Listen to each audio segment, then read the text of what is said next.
Hello one and all, welcome to Classics on a Shoestring. Today we're back down the garage working on the Subaru Forester. Hopefully this time my GoPro won't chew the footage up.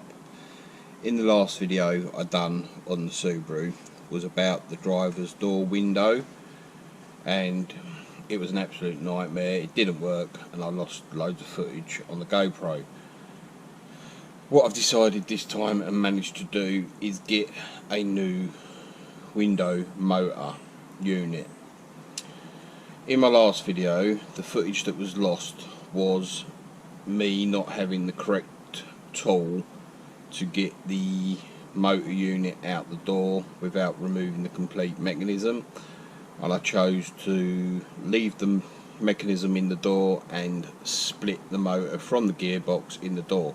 You need to go back and watch my last video. Like I say, that was a fail, didn't work. Managed to get hold of a brand new window motor unit complete, and we're going to try and get the original one out the door without taking the mechanism out completely in the window. So let's see how we go with this. This is, like I say, brand new motor assembly, motor unit, gearbox, everything.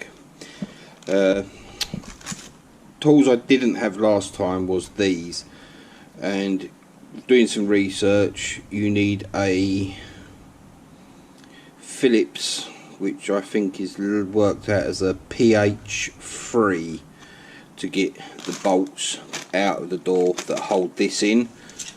Bought myself a little screwdriver bit as well, which I've never had. Screws that are in the door chewed. I was just trying to use the wrong Phillips bit in a normal socket, and what was happening is the socket was just slipping on the bit I was trying to use, so I just couldn't get no purchase, couldn't get the door out, couldn't get the screws out, and it was just a nightmare. So I'm hoping now with the right bit, even though the screws are slightly chewed, I should be able to get it out. If I can't, that's going to mean the window has got to come out, the mechanism's got to come out. I'm going to have to remove everything in one go and grind the head off the bolt, release the motor. It'll be a nightmare. So I'm hoping that this will work.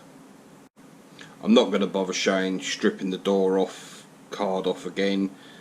You can go back and see that in my last video, and there is tons, I'll be honest, tons of videos I found on YouTube, other people doing this exact same thing, probably a bit more in depth than I'm doing, because my videos are just showing you what I'm doing, they're not how-tos. If my videos help you, that's great, but let's get this sorted, hopefully. Just a quick recap on stripping the panel off.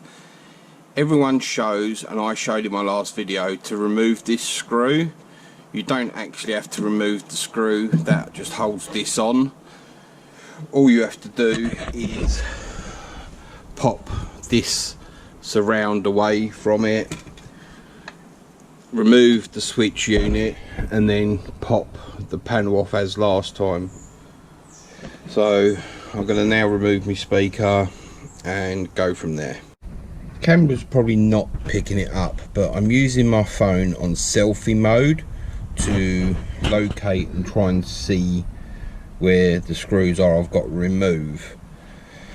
Like I say, the camera's not quite picking it up and I can't really do this one-handed, but maybe if you've got a mirror, or like I say, use camera, but I don't know if you're picking it up, but that's one of the bolts stroke screws I've got to remove. There's the other one, and way up here is the third one. You have to remove these three to get this motor detached. Then you'll have to loosen 1, 2, 3, 4 of these bolts, but don't take this one right the way out, to allow everything to move away from what you're doing. Let's give it a go and see how I do. These are the stupid things you're trying to get out. As you can see, the heads on these are absolutely mullered. Problem I'm having is the one there that you can see, I hope you can see it, which is just there, is absolutely chewed. I cannot get that one out, so I don't really want to take the whole mechanism out. I'm going to try a couple of different things, but you definitely need the ratchet. I'm trying to do it so you can see. I don't know if it's going to work, but you definitely need this ratchet on it, because a stumpy screwdriver or something like that just does not fit.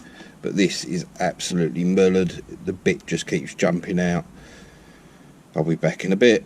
Okay, got the motor out, but I had to get a bit creative, and to be honest, I really wouldn't recommend trying to do this.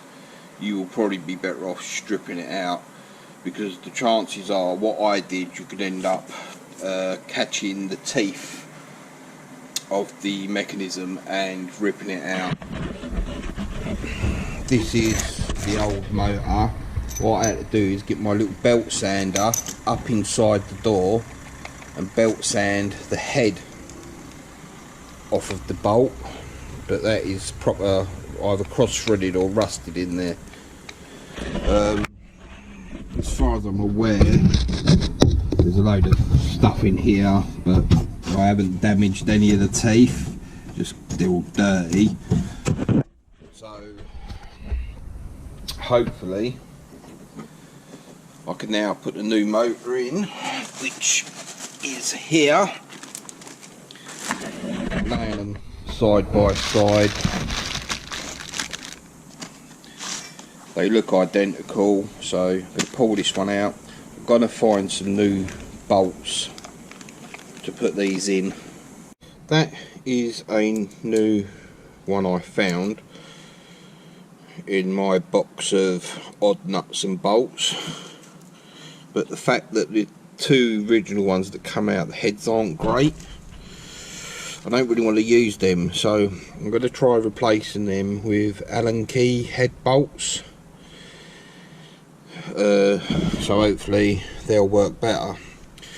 Now I'm going to put this motor back in. It's literally the reverse of taking this one out, which is once you've got the three screws, nuts, bolts, whatever you want to call them, out, remove this bottom bolt so you can then loosen these two, loosen this one slightly, and then you can move the mechanism enough to drop this one out. This sort of sits up behind the door like that, and literally you jiggle it and it will come out. I'm now going to open this one up, try refitting it, and I'll be back for a test. Motor is back in.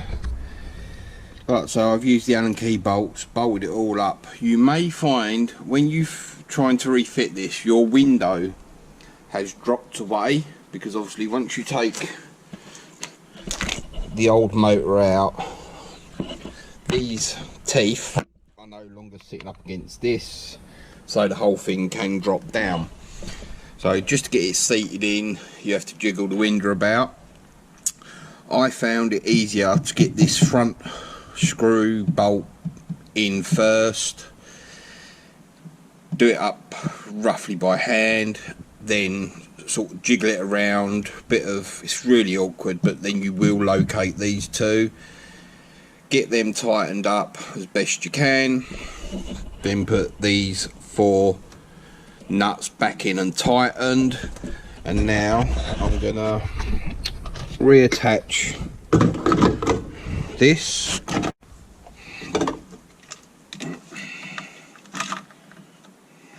That way.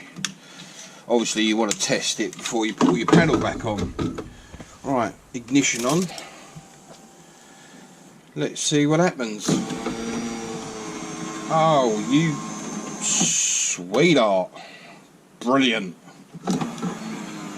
Oh, that, you don't know how much is a relief after the grief of getting this in and out. And my last video, like I say, was a fail trying to clean this because I couldn't get these bolts out last time.